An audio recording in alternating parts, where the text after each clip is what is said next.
अवधूत चिंतन श्री गुरुदेव दत्त श्री स्वामी समर्थ। तुम्हा सर्वांचं आपल्या स्वामी शक्ती या चॅनलमध्ये मनापासून स्वागत आहे। स्वामी तुम्हा सर्वांच्या सर्व चांगल्या इच्छा पूर्ण करोत एवढीच स्वामींच्या चरणी प्रार्थना करते आणि आपल्या आजच्या या नवीन आणि सुंदर व्हिडिओला पुन्हा एकदा नव्याने सुरुवात करते। फक्त बघा, आजच्या व्हिडिओमध्ये मी तुम्हाला एक अत्यंत प्रभावी उपाय सांगणार आहे। हा उपाय खास करून तुम्हाला तुमच्या घरातील नकारात्मक शक्तीचा नाश करण्यासाठी, घराची बांधखुरी करण्यासाठी, घरात सकारात्मकता येण्यासाठी आणि माता लक्ष्मीचा अखंड वास आपल्या घरात राहण्यासाठी तुम्हाला करायचा आहे। बघा, बऱ्याच वेळा अगदी 70% लोकांच्या कमेंट्स ह्या असतात की ताई, माझ्या घरात सुख नाहीये, माझ्या घरात आनंद नाहीये, माझ्या घरात एकोपा नाहीये, कितीही मेहनत केली, कितीही कष्ट केले तरी घरात पैसा येत नाही, घरामध्ये बऱ्याच वेळा सतत काहीतरी नकारात्मक शक्ती वास करत आहे असं वाटतं, घरात येऊच नाही असं वाटतं, घरात आजार पण लागलेला आहे। एकाच व्यक्तीला वर्षभर आजारपण असतं किंवा एक व्यक्ती आजारातून उठला की दुसऱ्या व्यक्तीला ते आजार जे आहेत ते सुरू होतात। बघा, तुम्ही असाल, मी असाल, बऱ्याच वेळा आपल्यासोबत असं घडत असतं की आजारपण संपत नाही, घरामधील कलह थांबत नाहीत, घरात सुखच येत नाही। एक तरी टप्पा वर्षातून असा असेल किंवा आपल्या संपूर्ण आयुष्यात असं असेल, एक तरी टप्पा असा असतो की ज्या टप्प्यात आपल्याला फक्त अडथळे आणि संकटे सहन करावी लागतात। अडथळे कितीही काही केलं तरी ते थांबत नाहीत, कामात सतत अपयश येत असतं, कितीही मेहनत केली तरी घरात पैसा येत नाही, पैशांचे मार्ग मोकळे होत नाही, घरामध्ये असणारी जी लक्ष्मी आहे ती स्थिर होत नाही। ह्या सगळ्या समस्यांसाठी मी आजच्या या व्हिडिओमध्ये एक अत्यंत प्रभावी उपाय घेऊन आलेली आहे। हा एक उपाय जर तुम्ही केलात किंवा ही एक गोष्ट जर तुम्ही तुमच्या घरामध्ये करायला सुरुवात केली तर तुमच्या घरात असणारी नकारात्मक शक्ती क्षणात घराच्या बाहेर जाईल। वर्षानुवर्षांपासून असणारे जे दारिद्र्य तुमच्या घरामध्ये आहे हे दारिद्र्य समाप्त होईल। तुमच्या घरामध्ये कुठलीही बाधा असेल, काही इडापिडा असेल, काही तांत्रिक बाधा असेल, कुणी तुमच्या घरामध्ये जर काही जादूटोणा केलेला असेल, ह्या सगळ्या बाधातून तुमचं घर आणि तुम्ही बांधमुक्त व्हाल। ह्या सगळ्या बाधा नष्ट होतील। या उपायाने तुमच्या घराची बांध खुली होईल। उपाय अत्यंत महत्त्वाचा आहे, जो इच्छा पूर्ण होण्यासाठी, आपल्या घरामध्ये सकारात्मकता आणण्यासाठी, घरात लक्ष्मीचा वास करण्यासाठी आणि तुमच्या घरात बरकत आणण्यासाठी अत्यंत महत्त्वाचा आहे। बघा, नुसताच पैसा येण्यासाठी प्रयत्न करून चालत नाही, तर तो आलेला पैसा टिकण्यासाठी प्रयत्न करणं तितकंच महत्त्वाचं आहे। नाहीतर पैसा येतोय पण तो कशात ना कशात निघून जातो, तो त्या पैशाला काहीही अर्थ नसतो। घरात जर बरकतच नसेल, घरात जर यशच नसेल तर कितीही पैसा आला किंवा घरात कितीही सुख आणण्याचा प्रयत्न केला तर ते सुखही टिकत नाही आणि तो पैसाही टिकत नाही।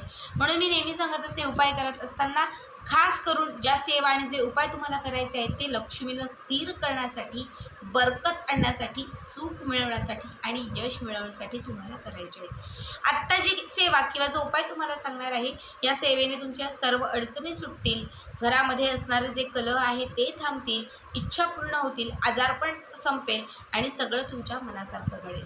आता काय करायचं आहे, हा जो उपाय आहे हा सलग तुम्हाला आठवड्यातून 3 दिवस करायचा आहे। घरात खूप जास्त त्रास होतोय, खूप जास्त, तर अशा वेळेस आठवड्यातून 3 दिवस कंटिन्यू हा उपाय करायचा आहे। एक मीडियम त्रास होत असेल की अगदी कधी कधी असं होतं, कधीतरी असं वाटतं, तर तुम्ही 15 दिवसातून 3 दिवस हा उपाय करा। आणि जर तुम्हाला कधीतरीच अगदी कवचित असं वाटतं की झालं असेल का, होतंय का, असं काही जर कुठेतरी मनात शंका असेल तर महिन्यातून 3 दिवस करा, ठीक आहे। याच्यासाठी तुम्हाला काय करायचे, एक पातेल्यामध्ये पाणी घ्यायचे, छोटं मोठं इतक्या आकाराचं असेल इतकं तरी तुम्हाला पाणी घ्यायचं आहे। हे पाणी तुम्हाला गॅसवरती किंवा चूल असेल तर चूलवरती ठेवून द्यायचं आहे। थोडंसं पाणी गरम झालं की त्याच्यावरती एक तुरटी फिरवायची आहे। बाजारामध्ये जी तुरटी मिळते, फिटकरी असेही तिला आपण म्हणतो, ही तुरटी घ्यायची आणि ती तुरटी 2-4 वेळा त्या पाण्यावरून फिरून घ्यायची। याच्यानंतर या पाण्यामध्ये 2 कापराच्या वड्या घालायच्या। खूप जास्त पाणी घेतले तर 4 घ्या, थोडं पाणी घेतले तर 2 कापराच्या वड्या। याच्यासोबत याच्यात 7 अख्ख्या काळ्या मिऱ्या घालायच्या, ठीक आहे, 2 लवंगा घालायच्या आणि त्याच्यासोबत 5 काळ्या रंगाच्या असणाऱ्या वेलदोडा, ज्याला इलायच्या असं म्हणतो, काळ्या इलायच्या मसाला वेलदोडा असंही त्याला आपण म्हणतो, बाजारात कुठेही मिळते.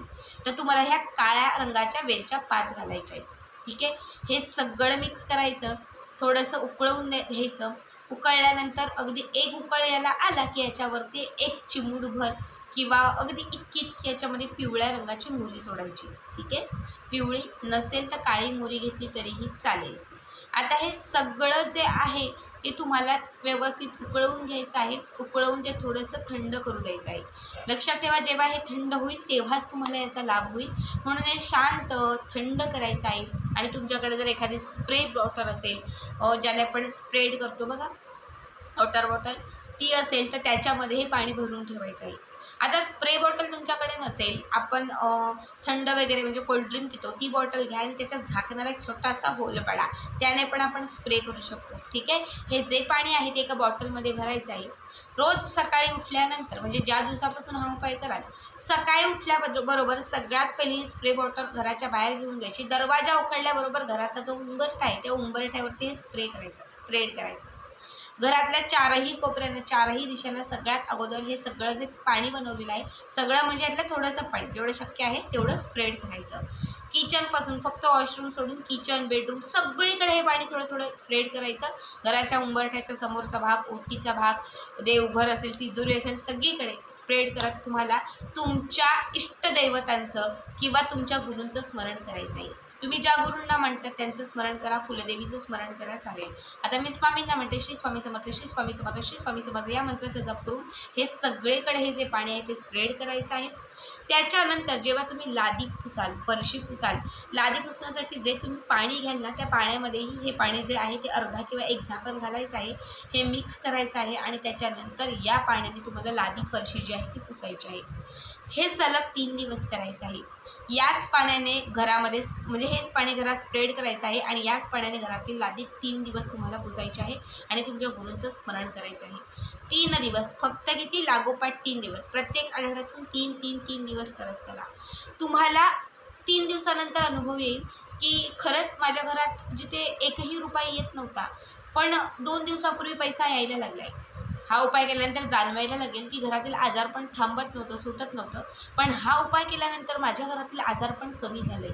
तुम्ही जसा हा उपाय करायला सुरुवात कराल, जसा या उपायाची जे दिवस जे आहेत ते वाढत जातील ना, तसं तुमच्या लक्षात यायला लागेल की याच उपायाने माझ्या घराची बांधखुली झालेली आहे, लक्ष्मी स्थिर झालेली आहे, लक्ष्मी प्राप्त झालेली आहे, घरातील भांडण तंटे कमी झालेले आहेत, घरात आर्थिक परिस्थिती जी आहे ती सुधारत चाललेली आहे, घरामध्ये एकोपा आलेला आहे आणि सगळ्यात महत्त्वाचं म्हणजे माझ्या घरात आता सुख येत आहे. बघा, ज्या गोष्टी तुम्हाला मी पाण्यात टाकायला सांगितलेल्या आहेत, वेलदोडा असेल, त्याच्यासोबत तुरटी असेल किंवा लवंग असेल, या काळी मोहरी किंवा पिवळी मोहरी असेल, ह्या सगळ्या गोष्टी नकारात्मक बाधांचा नाश करण्यासाठी अत्यंत महत्त्वाच्या मानल्या जातात. जेव्हा एका पाण्यामध्ये तुम्ही या सगळ्या गोष्टी उकळून घ्याल आणि हे पाणी घरात स्प्रेड कराल ना, तेव्हा या पाण्याचा खरं तर हे तीर्थ होईल आणि या तीर्थाचा तुमच्या घरात चमत्कारिक बदल व्हायला सुरुवात होईल. घरातील सगळी नकारात्मक शक्ती घराच्या बाहेर निघून जाईल, वाईट शक्तींचा नाश होईल, बाधा, येडापिडा, वास्तुदोष जे काही असेल ते संपट जाईल आणि तुमच्या घरात सकारात्मकता येईल. कारण जेव्हा घरातील सगळं वाईट संपेल तेव्हाच घरात चांगलं घडेल. तर प्रत्येकाने या उपायाची सुरुवात करा. खास करून महिलांना सांगेल की आपल्या घरामध्ये अशी एक बॉटल तयार करून ठेवा आणि ही जी बॉटल तुम्ही म्हणजे हे जे पाणी करून ठेवलेलं आहे हे नेहमी घरामध्ये शिंपडत राहा. असंख्य पटीने लाभ होईल. तर आजचा व्हिडिओ कसा वाटला नक्कीच कमेंट करा. श्री स्वामी समर्थ. जय जय स्वामी समर्थ.